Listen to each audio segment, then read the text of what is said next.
A gente vai agora falar de um tema que é um pouco delicado, né? Causa muita preocupação para a gente que acompanha a Fórmula 1. E eu queria saber de você, Correge, se existe alguma possibilidade da Globo parar de transmitir as corridas de Fórmula 1 ou se essas transmissões estão condicionadas a ter um piloto brasileiro no grid ou quem sabe até o GP do Brasil no calendário. Possibilidade não dá para dizer que não existe, mas o que eu posso te dizer hoje, dentro do que me cabe dizer, é que a Globo tem total interesse de continuar transmitindo a Fórmula 1. Tem contrato com a Fórmula 1 por mais de uma temporada. Não tem por que sair nesse momento. É claro que sem o GP Brasil e sem um piloto brasileiro, o interesse do público de TV aberta cai muito. Mas eu nunca ouvi lá dentro alguém falar que a Globo sairia. Pauta, né? Talvez Que a Globo sairia da Fórmula 1. É um produto que a Globo transmite ininterruptamente desde 1981. Primeiro título do Piquet? Primeiro título do Piquet com o Luciano do Vale na Globo. É um produto consolidado, né? Muito. De muito sucesso, né? Muito. Eu acho que não vejo muito assim, essa possibilidade. Houve uma ameaça ao Grande Prêmio do Brasil, que não era surpresa para ninguém. O Bernie pôs aquele asterisco lá quando soltou a primeira tabela para 2017. Reclamou muito de Interlagos, da estrutura, que realmente deixa a desejar em relação a pistas, a circuitos fora do Brasil, mas pela pista clássica, pelo traçado fantástico, não pode ficar fora do calendário e os pilotos entendem isso também. Interlagos tem proporcionado ultimamente corridas fantásticas, né? Tirando a de 2015, que foi muito ruim, né? Com o problema da turbulência, que os pilotos não conseguiam fazer ultrapassagem. Mas sempre, lá, a questão do clima lá influencia muito na qualidade da corrida. Uhum. Então, e sempre tem chuva, sol, e isso ajuda muito. Isso ajuda muito. Mas assim, não vejo não. Perde o interesse, é claro, do público, não estou falando da Globo, assim, mas se o público deixa de acompanhar a Fórmula 1, é óbvio que deixa de ser um produto importante, tão importante para uma empresa que depende desse público. Mas nunca ouvi falar de sair. Então, pessoal, vamos ficar calmo que a nossa Fórmula 1 não vai sair aqui das eu não sou a pessoa mais indicada para falar sobre isso, mas eu estou lá dentro e não vejo ninguém falar disso assim com alguma informação concreta, né, sobre o assunto. Então, acho que isso vai ajudar a acalmar a gente, que a gente pode acompanhar tranquilo, que a gente vai ver muitos anos aí de corrida.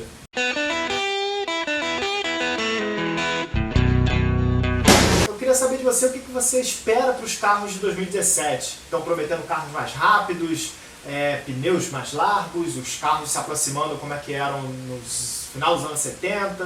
O que você, a sua experiência de estar lá acompanhando, o que você espera de 2017? Eu já vi alguns esboços desses carros de 2017, levando em consideração a largura maior, tanto dos pneus quanto da própria carenagem do carro. Carros e pneus mais largos. Carros e pneus mais largos, sidepods assim, bem mais abertos, asa traseira bem maior, asa dianteira maior também, obviamente, porque acompanha o padrão do carro. Eu acho que vai ser interessante, porque muda muito a característica de pilotagem. Eles vão ser um pouco mais lentos. Quando você ganha downforce, a inversão é natural. Você perde velocidade reta e ganha velocidade de curva. E isso vai acontecer drasticamente, a ponto de acharem que algumas pistas vão ter 5, 6 segundos a menos nos melhores tempos em relação a essa temporada, com motores que não vão ser tão mais potentes assim. A previsão, segundo a apuração que eu fiz, a previsão é de que os motores comecem a temporada que vem com 30, 40 cavalos a mais do que essa temporada e terminem com 80 cavalos a mais do que essa temporada.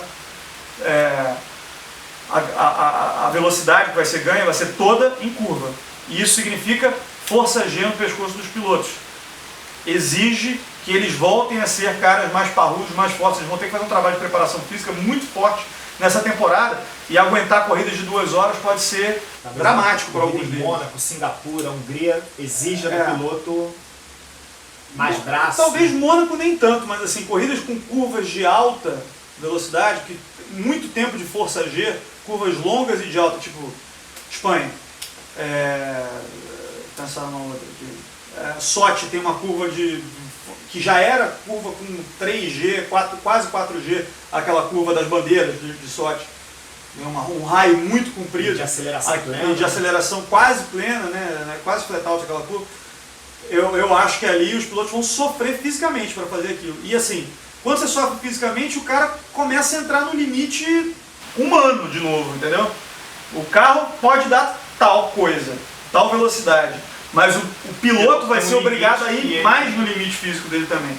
Então, isso vai ficar mais no braço dos pilotos, certamente. E vamos ver quem tem mais garrafa para vender nesse sentido. O Hamilton me deu uma entrevista sobre isso, meio pessimista, achando que os carros vão andar muito no trilho. Como vai ter muito downforce, eles vão entrar em mais curvas com o pé embaixo, vai ter mais velocidade de curva, só que quando todo mundo se acostumar, os carros vão meio que andar num trilho e vai todo mundo fazer as curvas igual. Vai virar um grande carrossel. Né? Eu não acho que vai ser assim. Tá? Eu acho que o pessoal vai estranhar muito. O pessoal vai estranhar muito. Ou até pode ficar assim num determinado momento, mas vai demorar muito para chegar nesse ponto. A gente pode ver bastante erros dos pilotos, principalmente no início da temporada. Quando você começa a querer entrar flat em todas as curvas, os caras vão começar a sair e bater. Entendeu? Então, e quando você bate um carro, hoje em dia, na minha época na Fórmula 1, os caras tinham carro reserva, assim, entendeu? Hoje em dia não bateu, acabou. Para reconstruir o carro, dependendo do momento do fim de semana que você bate, você não consegue melhorar o carro, você não consegue trazer o carro de volta ao setup que ele estava. Então, criam-se situações em que o homem vai decidir mais. E aí eu acho que é interessante. E a gente vai ter muita velocidade de curva, que é muito bacana para transmissão de TV também. Assim, né? Então, vão dar a impressão de estar bem mais rápidos. Né? Menos na reta e mais nas curvas, que é onde a gente realmente tem impressão de velocidade. Né? A gente abriu lá no Facebook, na nossa página, para vocês fazerem perguntas aqui para o Marcelo Currege. Eu queria agradecer a participação de todos. Obrigado, Gê. Valeu. A gente recebeu muitas perguntas lá, como a gente só pode selecionar 5, então eu selecionei algumas. Quem não participou, quem não teve a pergunta, não vai ter a pergunta aqui, não fica chateado, mas aqueles que foram escolhidos, parabéns. A primeira pergunta é do Heitor Borges Alves. Ele pergunta: Marcelo, qual é o melhor piloto do grid em relação à acessibilidade e relacionamento com a imprensa? Heitor, vou responder para você aqui, hein? Os brasileiros são excelentes, é claro, mas imagino muito também porque nós sejamos brasileiros. O Massa é um cara muito solicitado e muito entrevistado por repórteres do mundo inteiro. Ele está se despedindo da Fórmula 1, infelizmente, vai sair da nossa lista. Então, entre os que ficam, certamente o Daniel Ricciardo. Ele é bem tranquilo com a imprensa. Super legal, super acessível, brinca, está sempre propondo alguma coisa na entrevista. Ele não apenas responde, ele propõe coisas nas respostas dele também. Então, às vezes, a gente precisa interagir mesmo com ele, é um bate-papo. Ele nunca pediu para você beber champanhe no sapato dele. Graças a Deus, sem chui com a imprensa. Até porque beber bebida alcoólica em serviço não rola. Não pode, né? O Rafa Simões, ele pergunta: qual foi o melhor piloto que você viu competir e por quê? Melhor piloto da minha vida, que eu vi na pista cobrindo, ou da minha vida? Vamos fazer os dois. O que você acompanhou como fã telespectador e você em loco lá no autódromo, quem foi o... Em loco, eu diria Rafa. Em loco, eu diria que é Fernando Alonso. É o completão da Fórmula 1. É o completão da Fórmula 1, que é o que tira o máximo dos carros mesmo. Eu cobri a corrida. A última vitória dele pela Ferrari, se eu não me engano, foi Espanha 2013. 2013, Ferrari.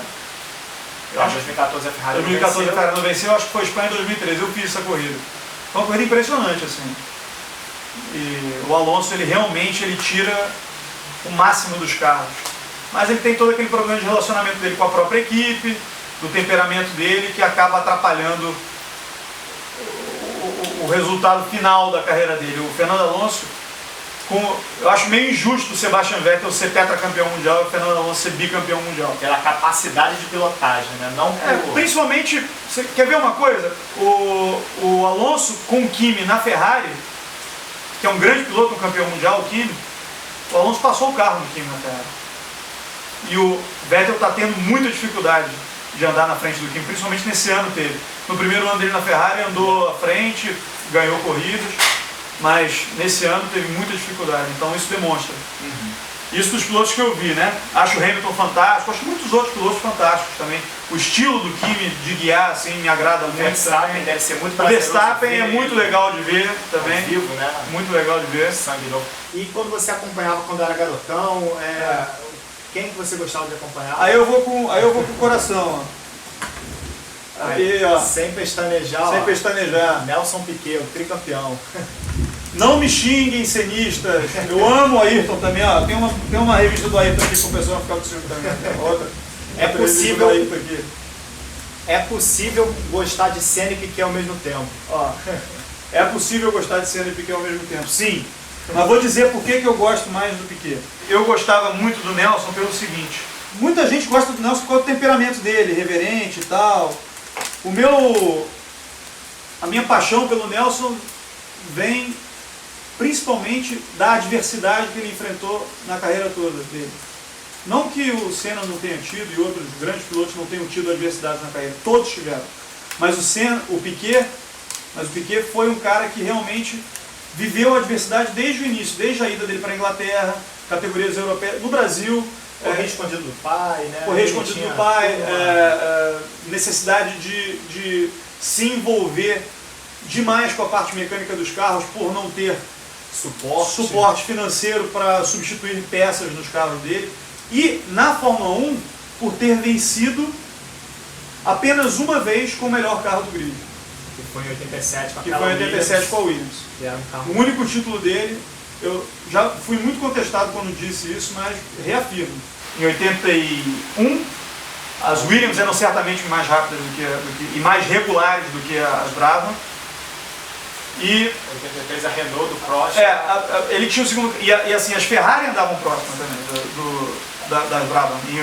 Mas as Brabham eram mais eficientes que as Ferrari. E em 83, a Brabham era o terceiro carro do grid. Eu já conversei com pessoas que trabalharam na Brabham na época, jornalistas da época, que dizem que dos carros campeões mundiais, certamente a Brabham BT52, que é o meu carro favorito por questão estética, eu acho o carro mais lindo assim, da Fórmula 1. Aquele projeto do Gordon Murray com, sabe, a proteção na saída de suspensão, a própria pintura, que favorecia mais assim, a estética do que aos patrocinadores. Eu achava aquele carro muito lindo, mas ele era um trator hiperveloz. Assim. Trator por quê? Por causa da quantidade de potência que o motor BMW turbo despejava, né, o lag que tinha naquele motor quando o turbo entrava, dava coices nas costas do Piquet e do Patrese. Era um carro muito difícil de guiar, que causava realmente, assim, levava o piloto ao limite físico. E o Piquet foi buscando brechas e adaptações do carro de estratégia de corrida para conseguir vencer aquele campeonato. Que é um campeonato muito impressionante. Então, assim, minha paixão pelo Piquet vem daí, porque era o piloto que ganhava na época que eu era muito pequeno, que eu era criança mesmo e estava começando a acompanhar esporte, primeiramente com Fórmula 1. O quadro do meu quarto de criança era um quadro da BT52, assim, em cima da minha cama. E que era o seu herói, então? Né? Era o meu herói de infância. Então, é muito pelo coração, tá, gente? Eu sei que é. Mas eu tenho e tento trazer uma explicação racional para dizer por que eu escolho o Piquet como meu piloto favorito. Ah, legal. Na história da Fórmula 1. O Kevin Pires Tavares pergunta qual foi a melhor corrida que você cobriu como repórter. Kevin, a melhor corrida que eu cobri na Fórmula 1 foi o Grande Prêmio dos Estados Unidos de 2015. Foi muito bom, que o Hamilton foi campeão com aquela errada do Rosberg. O Hamilton passa a corrida com chuva, furacão Patrícia, foi meio doida de estratégia aquela corrida. O Nasser chegou a ficar 2 voltas atrás do líder da corrida e terminou em pontos aquela corrida, já com a Sauber carroça. Essa foi muito legal. 2012, Brasil, foi muito legal também. Por ser a despedida do Schumacher. 2016, o Brasil, foi muito bacana a corrida. Bahrein 2014 foi excelente, foi uma corrida excelente. A disputa do Rosberg com o Hamilton no início da corrida, assim. Hamilton com o pneu mais desgastado, o Hamilton segurou no braço. Foi uma corrida muito bacana, segurou no final, né? Teve o primeiro embate deles no início da corrida, depois no fim da corrida eles se juntaram de novo e o Hamilton segurou de novo. Foi a primeira corrida noturna no Bahrein, né? Foi a primeira noturna do Bahrein, né? Começou no crepúsculo, assim, né? Era corrida diurna e naquele ano eles resolveram fazer no crepúsculo. Começa com o sol e termina à noite, assim. Começa no fim do entardecer e termina totalmente à noite. Espetáculo, né? Foi uma corrida linda, assim, né? Muito legal. Essas foram as 3 mais bacanas que eu fiz, eu acho. O Lucas Ferreira da Silva, ele quer saber, você acha que a Fórmula 1 pode voltar para o reabastecimento? Ou quem sabe os motores V10, V12, ou quem sabe aqui, acho que até o otimismo dele, né? Mas quem sabe voltar para o câmbio manual? Existe? Trazer os carros. Lucas, né? Isso, Lucas Ferreira da Silva. Lucas Ferreira da Silva. Lucas, eu não vejo nenhuma hipótese de voltar para câmbio manual. Nenhuma. Porque a Fórmula 1 sempre foi tecnologia de mercado. E hoje, tecnologia de mercado significa câmbio sequencial de borboleta, né, Tiptronic pra gente aqui nos carros de rua.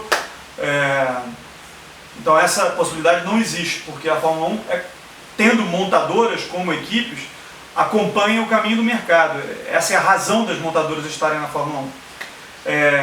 Sobre reabastecimento, pode ser. O Bernie até falou disso essa temporada, mas é óbvio, não vingou muito porque não tem garantia nenhuma de que deixaria as estratégias mais malucas e capazes de embaralhar os carros na pista. Não há nenhuma comprovação de que no período do reabastecimento isso acontecia.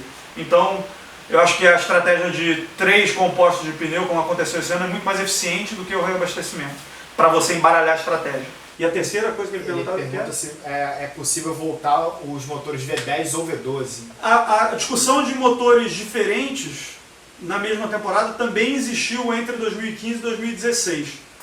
Com a temporada meio modorrenta lá em 2015, todo mundo andando de V6 turbo híbrido e com algumas equipes fornecendo motores para outras equipes, se criou aquela discussão de é injusto porque a Mercedes nunca vai dar para um custom team a Force India, a Force India, a Williams, o mesmo motor que ela usa no carro dela. Eu até oficialmente dá o mesmo motor. Eu não acredito nisso e tenho algumas informações que o motor não é igual.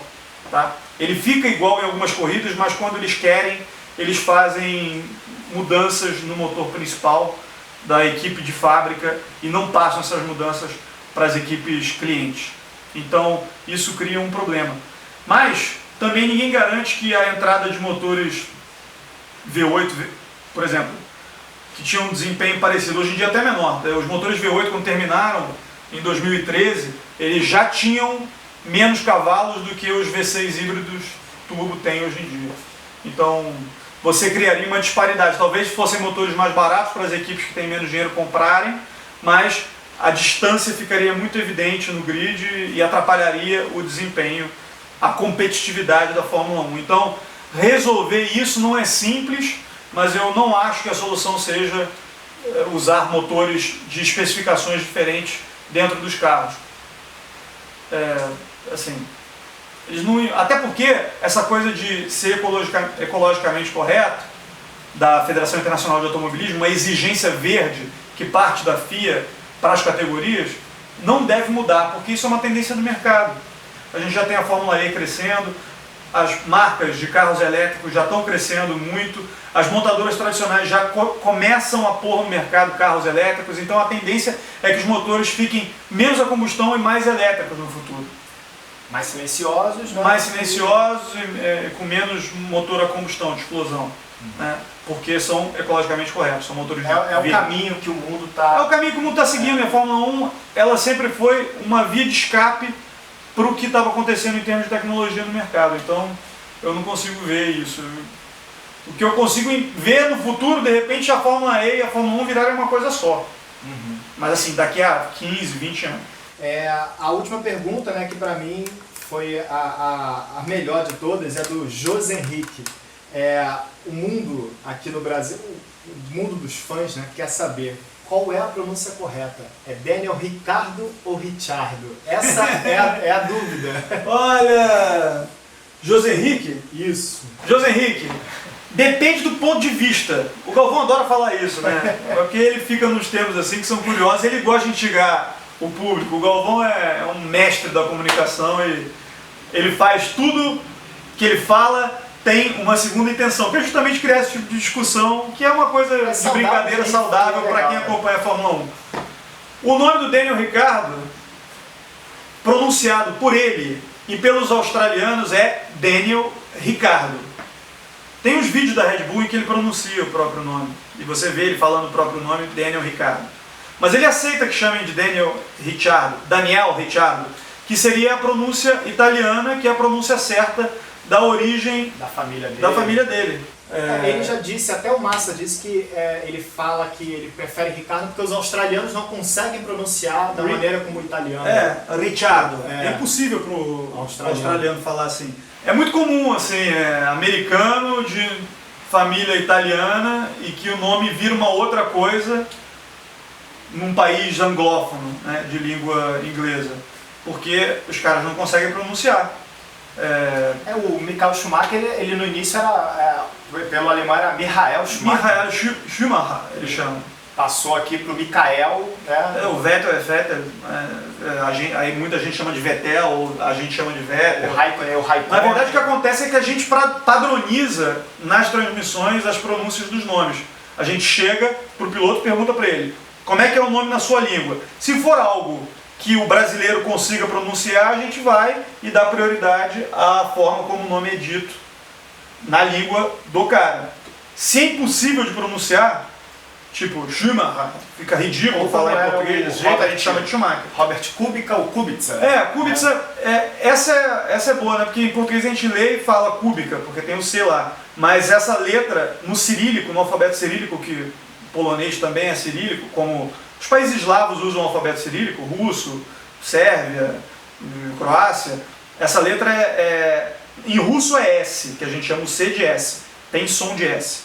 Mas nos outros países eslavos é Ts, então é por isso que o nome é Kubica. Como para quem gosta de futebol, o Petkovic, a gente chama de Petkovic, mas o nome certo em sérvio é Petkovic, porque esse C tem esse nome Ts, tem esse som Ts. Brasileirando. A gente chega no meio termo, entendeu? Sobre a pronúncia correta no idioma dos caras e o que é possível ser pronunciado sem parecer pedante em português. O Kubica virou Kubica no meio da carreira dele já na Fórmula 1, né? Todo mundo chamava de Kubica. Era muito mais fácil, mas se o nome é Kubica... mas o Daniel Ricciardo vai continuar sendo Daniel Ricciardo, pelo jeito.